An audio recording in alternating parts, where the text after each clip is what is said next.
Kheda express highway પર car અને truck વચ્ચે ગમખ્વાર અકસ્માત સર્જાયો છે। પૂરપાટ ઝડપે પસાર થઈ રહેલી ગાડીનું ટાયર અચાનક ફાટતા કાર ડિવાઈડર કૂદીને સામેથી આવતી ટ્રક સાથે અથડાઈ હતી। આ અકસ્માત એટલો ભયાનક હતો કે ગાડીનું આખું પતરું ચીરાઈ ગયું હતું। દ્રશ્યોમાં જોઈ શકાય છે કે અકસ્માત એટલો ભયાનક હશે। ગાડીનું એક વ્હીલ પણ ઉડીને દૂર પડ્યું હતું તો બીજી તરફ ટ્રકની કેબિનને પણ મોટા પાયે નુકસાન પહોંચ્યું હતું। ઉલ્લેખનીય છે કે અકસ્માત નડિયાદના બિલોદરા બ્રિજ પાસે થયો હતો, જેમાં 3 લોકોના કમકમાટી ભર્યા મૃત્યુ નિપજ્યા હતા। બનાવ અંગેની જાણ થતાં જ આસપાસના લોકો પણ ઘટના સ્થળે આવી પહોંચ્યા હતા। તમામ મૃતદેહોને પીએમ માટે નડિયાદ સિવિલ હોસ્પિટલ ખસેડવામાં આવ્યા છે।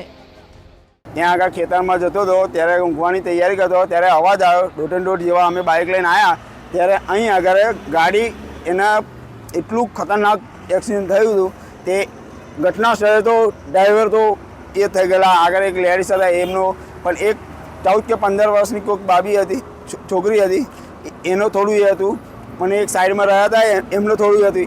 એ પહેલાં કાઢ્યા અમે, ધીરે ધીરે ટ્રાફિકવાળા આવ્યા, ઘણા બધા આવીને અમે એકબીજાના કાઢ્યા। ડ્રાઈવર એકલાના કાઢવામાં 1.5 કલાક થઈ ગયો છે। કઈ જગ્યાએ એક્સિડન્ટ થયો? આ બિલોદરા ઓવરબ્રિજ જે કપડવંજવાળો એની ઉપર હતો।